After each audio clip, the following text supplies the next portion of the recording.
So I really wanted to talk about the birth of Prince Archie because in recent weeks, there has been so much more focus from the mainstream media on the discrepancies, the downright lies, and the weirdness involving both of Meghan Markle's pregnancies. And I actually, at one point, took on Camilla Tominay, the associate editor of the Daily Telegraph, when writing all about that terrible twerking video when Meghan was apparently in hospital in labour with Lily. Because in Camilla Tominay's article, her analysis of this, she didn't even for a single second raise the prospect of whether this bump was real. And I think if you're a journalist, at the very least, you've got to ask questions about this. And she came back with a very snippy response as if I was some type of conspiracy theorist and, us people who are in the mainstream media and the royal rota, we could never be as irresponsible as you, Dan. That was the tone of her response. And that's why I wanted to talk about Archie's birth. Because remember, I was the first person in the world to call up and to focus on all of the discrepancies surrounding Archie's birth. At the time, I was in the mainstream media. I was the executive editor of the Sun newspaper. I was determined to get Buckingham Palace on the record, and I did, in this piece, which was published on the 10th of May, 2019, and headlined Call the Mishap. Meghan Markle and Prince Harry forced to deny claims they stage-managed Archie's birth. Buckingham Palace answers 8 queries surrounding the birth of baby Archie. Brittany from the Royal News Network is with me for this. And Brittany, the reason I wanted to do this, the reason I wanted to talk about this is because I think it's really gutless of these mainstream journalists to say, nothing to see here, folks, no reason to ask any questions about this, when I was in the mainstream in May 2019, and it was so obvious to me that so many lies had been told about Archie's birth, and I wanted to find out why. Why do you think there has been such a lack of interest from other mainstream journalists on this issue? I need you to do something for me right now. It is free, it is easy, it is simple. Just hit that subscribe button on YouTube. That's because over 50% of you watching this video haven't done that yet. Well, I do definitely think that because of so much of, let's say, the moon bump conspiracies, fake kids, rental kids, all these sorts of things, I think some of the mainstream media do want to stay away from that, which I totally understand. I am not somebody who actually subscribes to the notion that Meghan used a surrogate. And the reason is, especially in the UK, that would have been exceptionally difficult to pull off. Now, was she vain enough to think sometimes that her belly didn't look the way she wanted it to and padded her belly? I could 100% believe that. And I understand why people question things. I understand it. So I don't think it's unfair to say, hey, people question certain aspects of this, because I know people who have started questioning more. They're like, well, I was on the idea that she had the kids, and now this twerking video, now I question it. And so I totally understand where people are coming from, but I also understand the mainstream media not wanting to get into at least some of the conspiracy realms, because it can get a little crazy going down that path. And I understand how they're like, hey, don't want to get involved in that. I'm just going to report generally, but there are questions to ask. Well, yeah, 100%. and the thing is, I get that, but there were questions to ask then. Like, why would you accept as a media pack, as a royal rota pack, remember I was never part of that, oh yeah, it's just totally fine that we have been point blank lied to about the birth of this baby. Oh, it's totally fine that with those lies, it means that there was actually no formal sign off of the baby. So look, I want to show you, and because what I think is so important, Brittany, is to point out that this is what I was asking contemporaneously at the time, 6 years ago, and also how extraordinary it was, and not that I buy a lot of their answers, but how extraordinary it was that Buckingham Palace knew that this was such an issue that they actually decided to go on the record with me on it. So I'll take you through my questions then and their answers, but this is how I set up the whole story at the time. I wrote, has there ever been a couple more full of contradictions than the Duke of Duchess of Sussex? So determined were Prince Harry and Meghan to protect their privacy during the birth of their firstborn, they even released a statement beforehand insisting the public, who pay for the bulk of their very luxurious lives, would not be finding out much about it. If this couple is going to blindly throw out decades of royal tradition and use our money to run their household like a royal version of Kim Kardashian and Kanye West, then it is right for the media to ask questions about the shambolic announcement to find out what went wrong. So this week, I posed 8 key questions to Buckingham Palace about the announcement, which they have answered below. And I said, you can be the judge about what really went on. So, Brittany, I find it still extraordinary that Buckingham Palace agreed to answer these questions on the record, but they did, and here were the questions. Why did Harry and Meghan's American PR, Sarah Latham, promise to alert the media the moment Meghan went into labour, only to wait around 12 hours to do so? Buckingham Palace answered, we have always made clear the wish of the Duke and Duchess of Sussex that the birth would be a private event, as stated in our Royal Comms operational note issued on April the 10th. Their Royal Highnesses have taken a personal decision to keep the plans around their arrival of their baby private. The Duke and Duchess look forward to sharing the exciting news with everyone once they'd had the opportunity to celebrate privately as a new family. The Duchess had gone into labour in the early hours of the morning during the pre-agreed media blackout period. The labour announcement was predominantly for operational purposes to trigger the opening of the media facility. But Brittany, that really doesn't make sense when you look at my next question to Buckingham Palace of Sarah Latham. Why did Sarah Latham then seem to lie about it by eventually announcing Meghan was in labour after 9 hours after she'd actually given birth? And their answer, Brittany, here is extraordinary. She didn't. Media reporting inferred that the Duchess was not in labour, not our announcement. The announcement stated that the Duchess went into labour in the early hours of the morning. The Duke of Sussex was by Her Royal Highness's side. An announcement will be made soon. So, Brittany, to me, that feels like weasel words after the truth, after the fact. Yes, and what's actually interesting too is that you can actually see this problem continuing for Harry and Meghan and their PR team is when they're not clear, and then the media, like for Harry, for example, in his interview where he was talking about how, it was the British media that ran with this inference that we claimed racism against the royal family, when it was like, what we were taking your words, and it was like the American media who ran with it and everything. And Harry just saying, oh, you didn't understand what I was saying. And then Meghan with the whole as ever disastrous, like kind of, we're launching products, we're not launching products, we're launching products again. And I was like, it was Meghan's inconsistent media strategy again that was the cause of that. So this has been, again, a long-standing problem, and their inability to communicate, I think in part because they simply just want to play games, and it just results in a chaotic version of themselves on the public stage. Yeah, I mean, this was completely disingenuous. So I had my suspicions, and this is the thing. Remember, as a journalist, you're sometimes asking questions to try and work out or trying to back up suspicions you had. And at the time, my suspicions, Brittany, weren't so much then that this was necessarily a fake pregnancy, but more that the announcement was being timed because she needed to work in with the American breakfast show, specifically Gayle King. So my question then, was the announcement delayed until 1 p.m. in time for the American breakfast TV shows in New York at 8 a.m.? The answer from Buckingham Palace, no, the announcement was timed to suit the Duke and Duchess of Sussex after their family and friends had been informed. I then go on to ask, had CBS This Morning been tipped off about the due date and birth plans in order to allow presenter Gayle King to fly to the UK and film a primetime special? No, Buckingham Palace says. CBS are making a programme to commemorate the Royal Highness's first wedding anniversary. So again, I'm just not convinced, Brittany. I think they were absolutely doing it for Gayle King and Savannah Guthrie.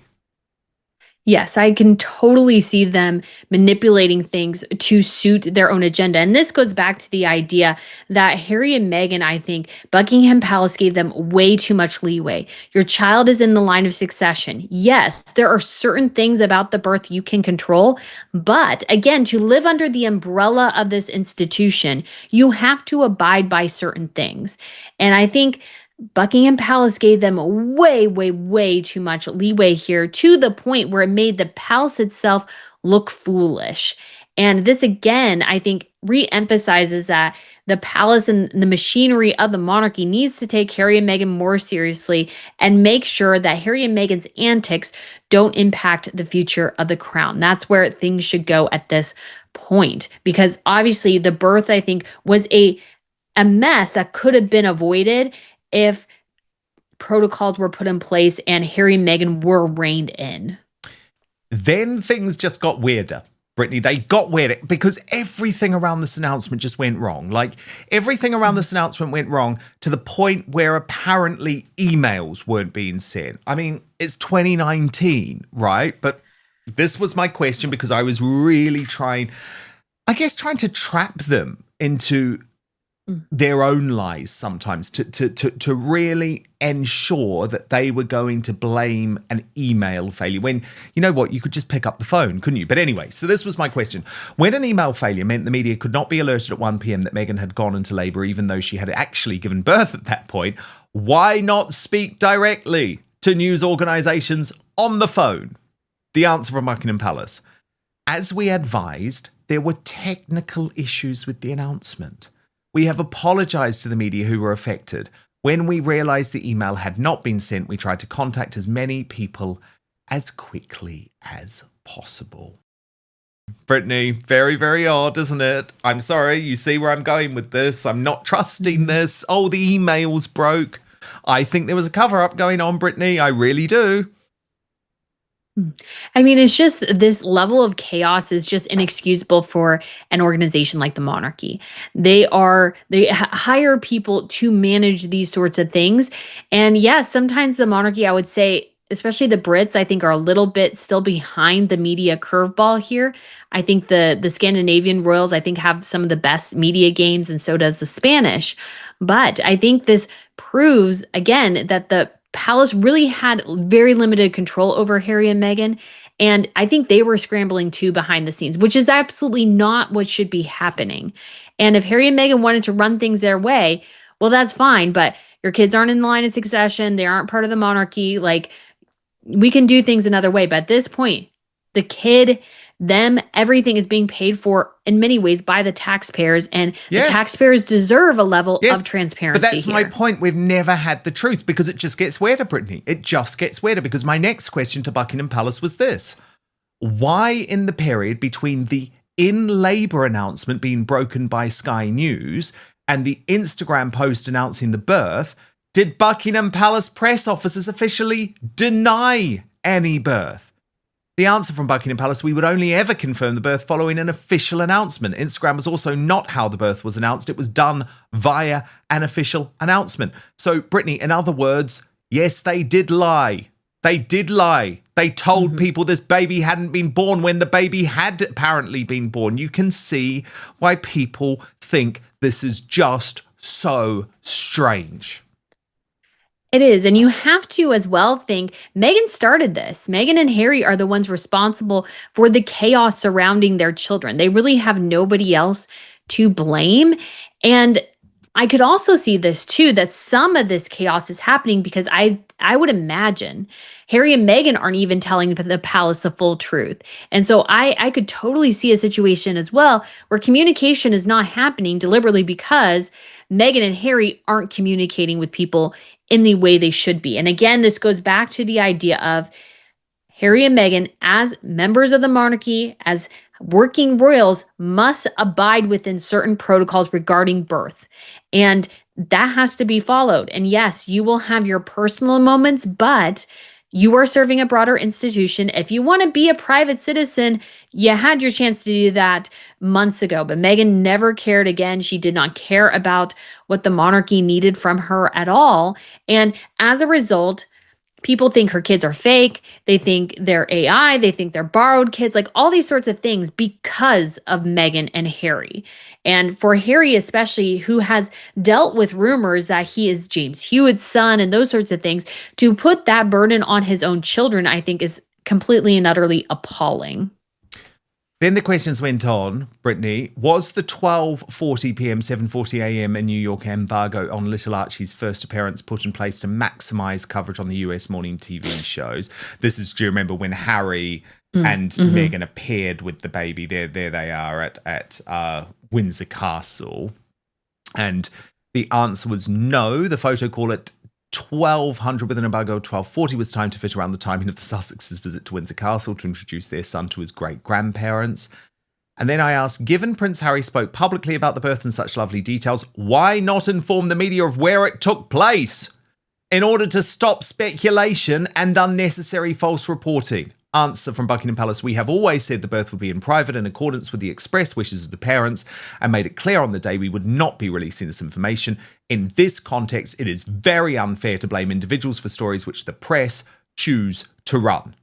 Now, I went on to say, many people will rightly not be worried about the minutiae of this debacle. They're interested in the historic pictures and cute words from Harry and Meg. But for the media, this is a question of trust and respect. So the next time we hear the Sussex couple belly aching about privacy, please remember this is a couple who appear to pick and choose which parts of life are private and will work with the media when it benefits them to do so.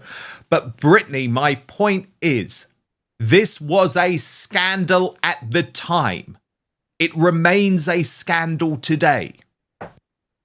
And it should. And what you see there too is that the palace is blaming the press for running stories they didn't like, or stories of chaos behind the scenes, which was what was actually happening. And again, this goes back to, I think, competing PR teams. You know, the Sussexes had theirs, the palace had theirs, Catherine and William had theirs, Charles has his, and they're all, I think, clashing over this. I think there's a massive disruption going on behind the scenes and a level of chaos that I think Meghan sort of loves to, I'm sure, rile people up and get people talking and all these sorts of things. And so you see this absolute disaster unfold, and you can't blame the press for running stories if you're not communicating effectively. This, again, goes back to PR Basics 101. If you're not communicating effectively, wouldn't you know it, the media runs with other things. So if you actually run a good PR team, you should not have these issues. I mean, the problem, of course, with Harry and Meghan is not PR really, it's themselves. And I think Harry and Meghan were dictating so much of this going on behind the scenes. And you just see an epic train wreck unfold. And again, all goes back to Harry and Meghan. They could have done it the simple way, but always they choose the hardest way to achieve things. And I don't think it ever actually results in good things for them. No, it doesn't, Brittany. It absolutely doesn't. And I will stress, it doesn't matter what you think about why there was a cover-up going on. Okay? It doesn't matter in this case about whether you think the birth was real, whether you think there was a surrogate, whether you think Meghan was wearing a moon bump. The fact is, Harry and Meghan lied. Buckingham Palace lied on their behalf. There was a complete cover-up over the birth of Prince Archie, and we have to keep looking into why. And the fact that I was asking those questions within the mainstream media back in 2019 proves that actually, if anyone was just interested in trying to find the truth, there is an opportunity to do that. But Brittany, thank you so much for running through that with me today. You know I'm going to keep on this story. When Archie was born in May 2019, Prince Harry and Meghan made it clear they wanted more privacy than previous royal couples had requested. Unlike previous royal births, there was no traditional hospital photo call immediately after the birth, and information was released on a different schedule. That decision was entirely within their rights as parents, but because Archie was also a member of the royal family and in the line of succession, many royal reporters expected clearer official communication. Instead, confusion over the timeline quickly became the biggest story. Rather than focusing solely on the birth itself, media attention shifted toward how the announcement had been managed. Years later, discussions surrounding Archie's birth announcement continue to resurface whenever broader conversations arise about Harry and Meghan's relationship with the media. Some commentators view the episode as an example of poor communication. Others see it as evidence of the difficult balance between maintaining privacy and meeting public expectations placed on senior royals. Importantly, while speculation has circulated online about various aspects of the pregnancies and births, those claims remain unsubstantiated, and no official evidence has verified many of the theories discussed on social media. The confirmed public record consists primarily of the palace's statements, the timing of official announcements, and the reporting published at the time. Whether one believes the communications were handled well or poorly, the episode highlighted the importance of clarity during major royal events. Public confidence often depends not only on what information is released, but also on how and when it is communicated. Since then, royal communications have continued to evolve as the institution adapts to a much faster and more demanding media environment. The Archie announcement remains an important case study in how even well-intentioned efforts to preserve privacy can generate significant public debate when expectations are not clearly managed. Ultimately, the discussion surrounding Archie's birth announcement is less about a single news release and more about trust, transparency, and public expectations. The official explanations provided by Buckingham Palace answered some questions while leaving others open to interpretation, which is why the topic continues to generate debate among royal observers years later. As always, it's important to distinguish between confirmed facts, official statements, and speculation that has circulated online. Now we'd like to hear from you. Do you believe the confusion surrounding Archie's birth announcement was simply the result of poor communication, or do you think the palace and the Sussexes could have handled the situation differently? Share your thoughts respectfully in the comments below. If you enjoyed this analysis, don't forget to like the video, subscribe to the channel, and turn on notifications for more in-depth coverage of the latest royal news and commentary. Thanks for watching, and we'll see you in the next video.